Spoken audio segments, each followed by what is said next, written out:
Okay guys, thanks for coming. I hope you enjoyed our first talk, and now it's time for the second talk. And Carol, she's a software engineer here. She works with Go and JavaScript, a lot of different things all together. And she also teaches for girl developers here at NSF. And she's volunteer at public library, right? So isn't it amazing, right? Yeah. And today she's going to be talking about protocol buffers and how these bridges go between Rust and Go. Do you know about it? I have no idea, so let's learn. Thank you. Thanks for the intro. And yeah, everyone, thanks for coming. It's been good job, Risha, for your great talk already. Thank you. Okay, so yeah, before I get started, quick poll. Who has used protocol buffers? Who has worked with protocol? Oh, wow. Okay, awesome. So I'm going to be talking about my journey of learning about them. And we're a small audience, so please really seriously jump in. If I get something wrong or if you have something to add, we're small enough that we can just have a conversation and everyone learn. So that will be very fine by me. So, oh wait, you should turn the music off. Oh, oops. Oh no, I'm the DJ. I couldn't multitask. I'll do it. That's true. We are recording this. Copyright. So hi, I'm Carol. I'm on Twitter at CarolScottSF. I'm a software engineer at Buoyant. And I also love to read, which will figure later in this talk. The last book I read and loved was The Stone Sky by N.K. Jemisin.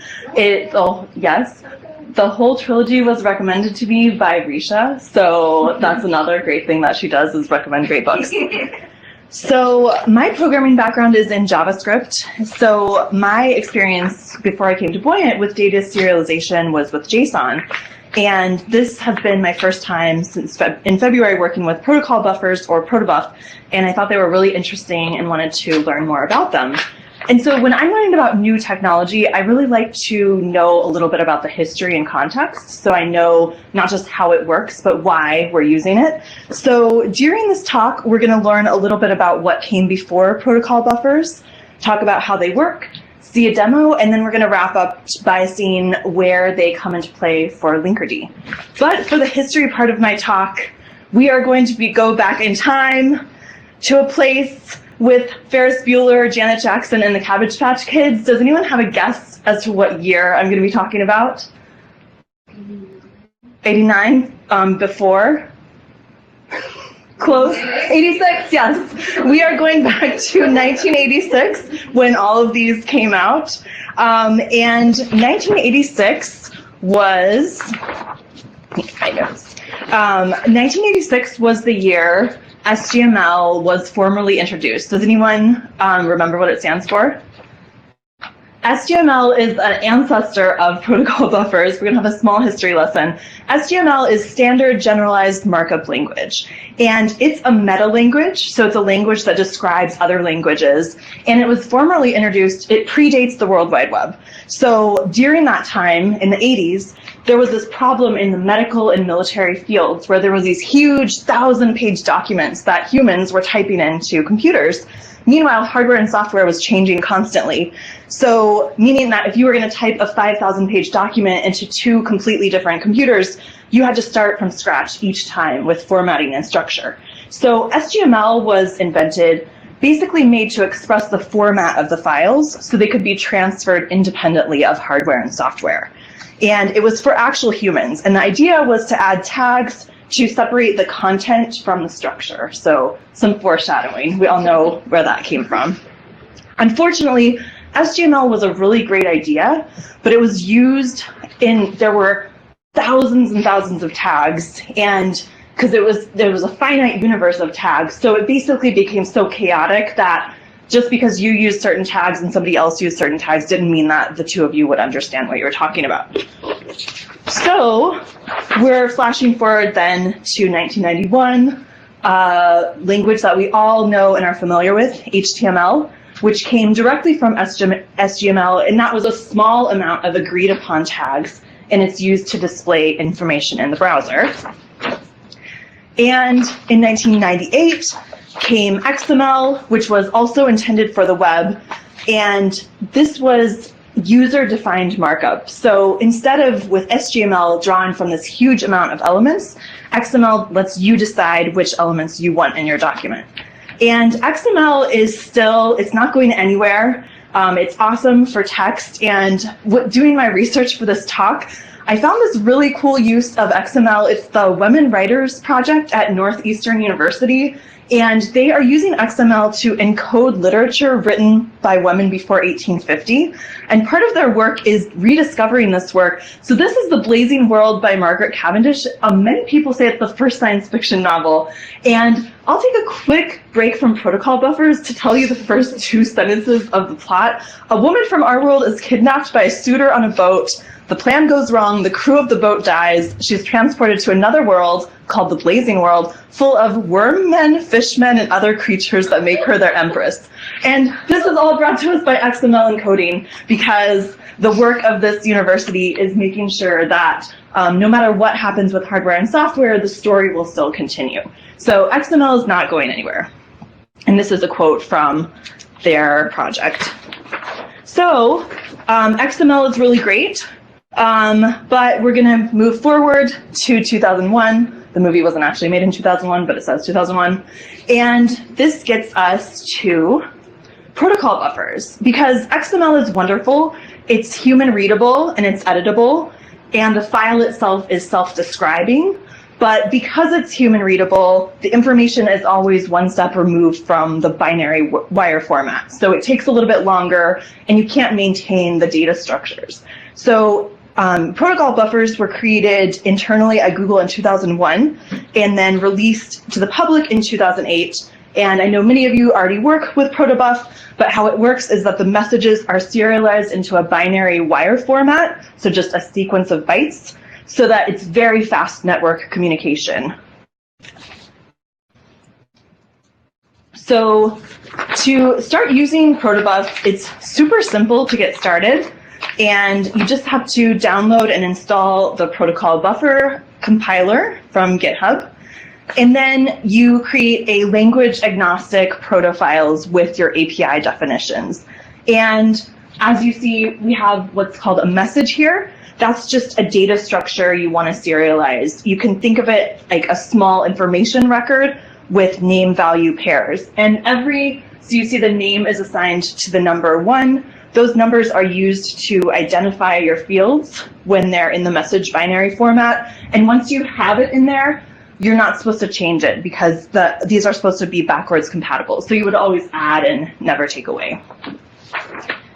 So the next thing you would do is compile the protocol buffer definition from the command line. The compiler is named ProtoC. And then that creates a language-specific instance of the binding. And because my background is in JavaScript, you can look at the same proto file. This is converted to JavaScript. There's a lot of libraries in NPM that are great for this. So let's say we have a Go client. So we want to send a hello request that we defined in our proto file earlier. So here we are, we're creating a pointer to our hello request struct. And we are accessing that in our Go file from that Golang specific instance we created with ProtoC. And as you can see, the messages are serialized. This is actually, when you console, what's being sent, which I think is pretty cool. This is the binary wire format. And the actual way these integers are serialized is really fascinating. Maybe you've already heard about them or learned about them, but Google uses variable length integers. It's called variance, and it's basically compressing down integers into a smaller space than is normally needed. So you don't have to know how that works to use protocol buffers, but behind the scenes, it's not a simple deduction what's happening. There's a lot of thinking and math going on to make it as tiny as possible. A topic for another talk. So protocol buffers, they're simpler, they're small, they're fast, they're language agnostic, but XML is still great. It's human readable, editable, self-describing. So they're both used in many different ways, and they're not really at war with one another. It's really just what is your focus, and also do you need it to be human readable when you're working on it. So protocol buffers are used in gRPC. This is the gRPC logo, Pancakes, the corgi. We also have a corgi in our office. He's not here today, but his name is Pancakes. I think that he's a superior Pancakes, but the gRPC corgi is fine too. So gRPC is the remote procedure call, and we've been talking about APIs earlier today. It's an alternative to REST APIs. Instead of with REST APIs with HTTP1, the client calling the server, getting the info and ending the call, gRPC has the bidirectional and asynchronous connectivity. And gRPC uses PROTOBUF for the serialization, although you can still use JSON, Thrift, XML with gRPC as well. And with gRPC, clients and servers can be written in any supported language.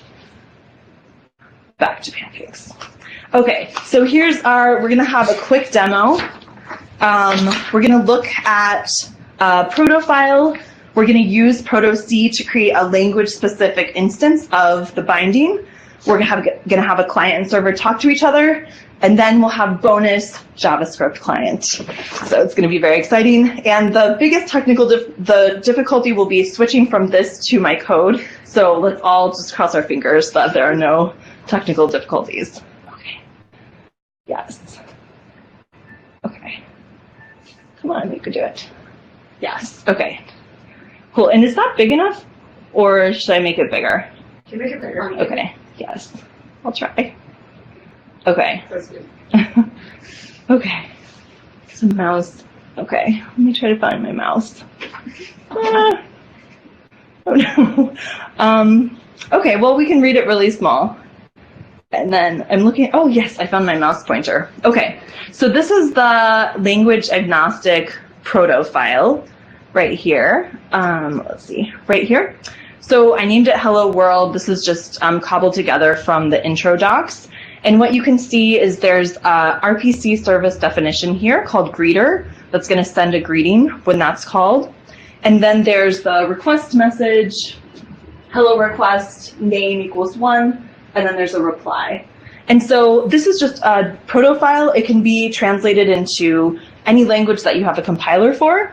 So I'm going to actually turn it into a Go file here. Let's see. Let's see. Here. And then, so I just ran proto-C to compile that proto file, the language agnostic file, into the Go specific file. So we should be able to look, and magically there's a Go file that was just generated that is able to translate those definitions in my proto file to something that I can access with my Go file.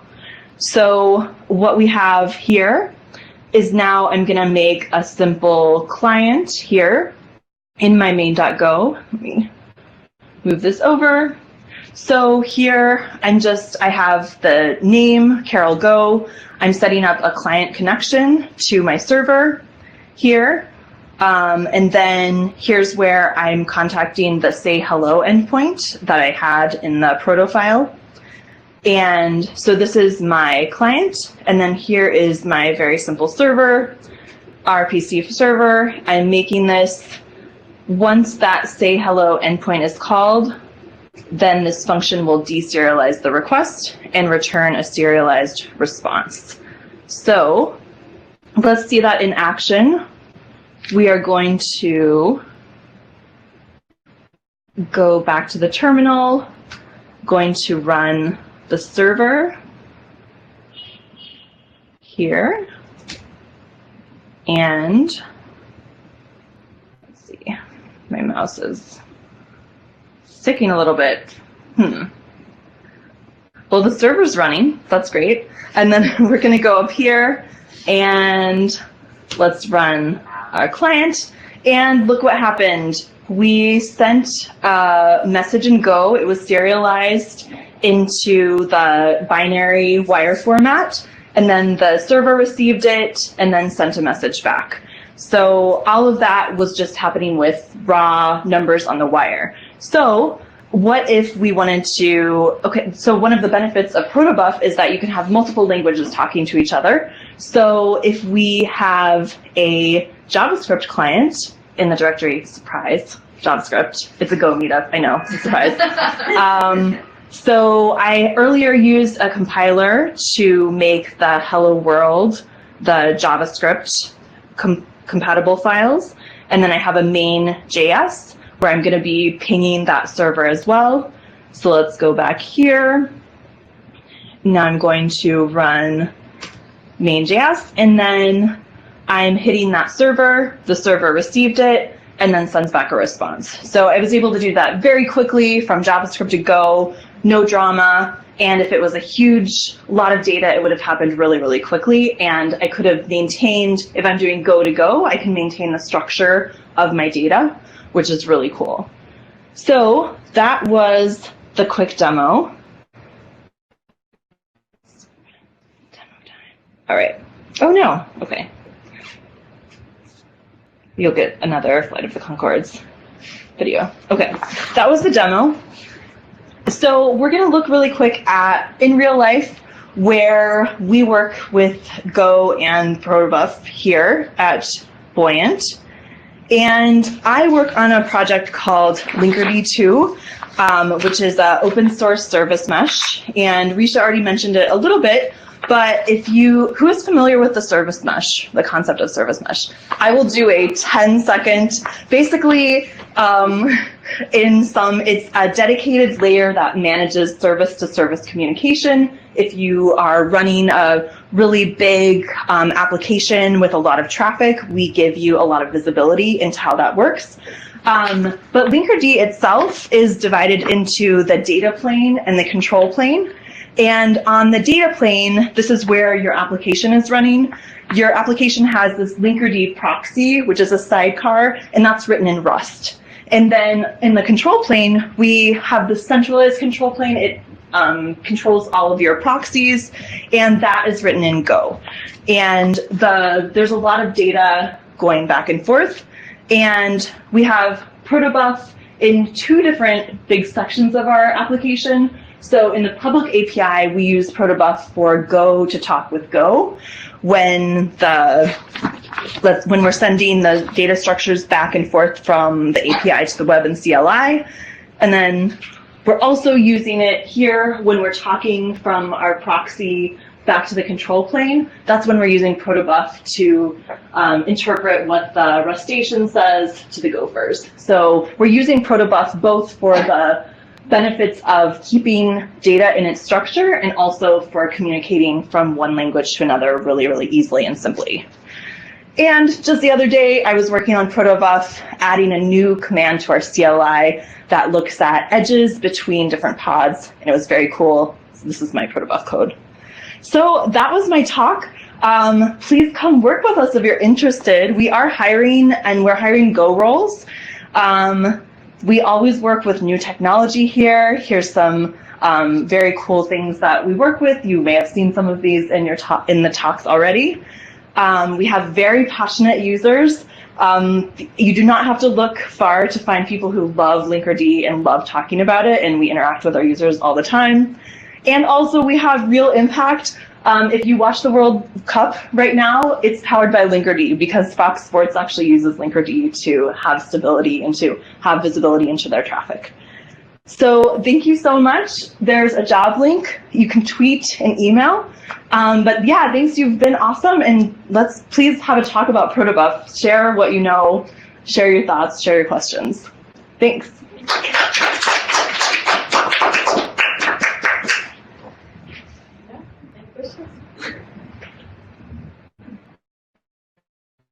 Additions, fun PROTOBUF stories. 2 PROTOBUFs walked into a bar. I actually worked with serialization languages. I've worked with Swift, and I've worked with Arrow. Those were pretty painful. Terrible. I see. Yeah. And yeah, I've just been working with PROTOBUF for a few weeks. And it's so much better. Mm-hmm.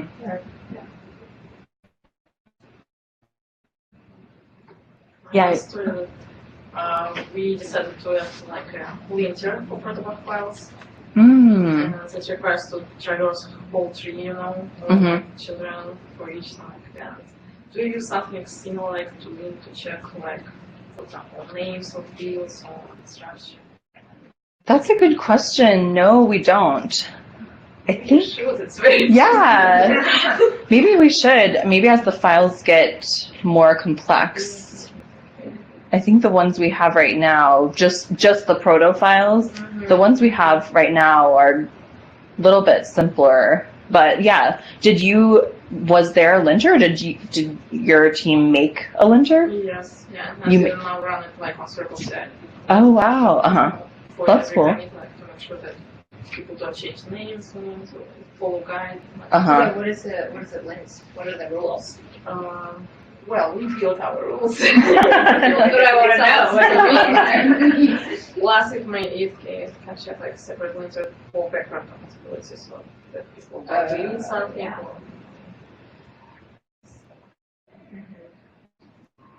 How do you store the states of what cannot be read? I don't know. Something can say this much. Okay. I know that it checks like background compatibility.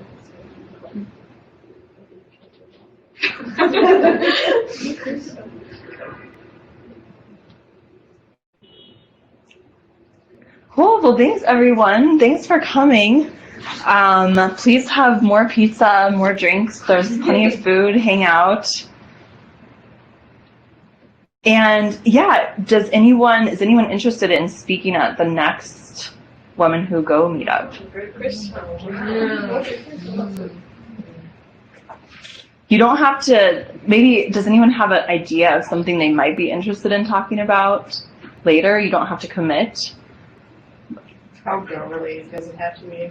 I don't know. How Go related is your idea? Like what? Yeah. What? I mean, if there's a tie-in. I'll just think about it. Okay.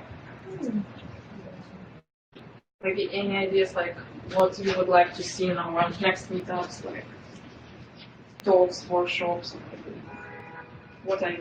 Maybe we should do like a hands-on tutorial where it's like we all clone something and work on it together. Mm-hmm. That would be fun. Yeah. Or even just like Go project focused, Yeah. like almost like a, not a book club, but like a, Oh. just where we get to look at a cool Go project that's doing interesting things. Like anatomy of a Go yeah, project. yeah. That'd be Or cool. What they're up to and how they're Mm-hmm. innovating in the space. You know what we could also do is like kind of like the book club idea where we like watch a KubeCon talk and discuss it. Like Kevin gave a really good KubeCon talk about how to scavenge for code in the Kubernetes code base. And Critical skill. yeah, and I was like, well, that's pretty useful. And it would be like cool to like, I don't know, look at it with other people and then do something. Yeah, that would be cool. Yeah, interesting. Maybe we can show like some talks which we watch. Mm-hmm. Yeah. Are the GopherCon talks videoed? Do you know? Yeah, sure. Because yeah, that could be. You're right. Yeah, sometimes I feel like, okay, I will watch it later, and of course. Yeah, Yeah. exactly. But if like we decided we will watch it together, we all will. Exactly. So, yeah. And Elena's speaking at GopherCon very soon. Oh, we're exciting. I'm so excited. Yeah. What are you talking About Go. Especially course like Go at Google, how we manage our Go code, how we build our frameworks, how we use them, why we do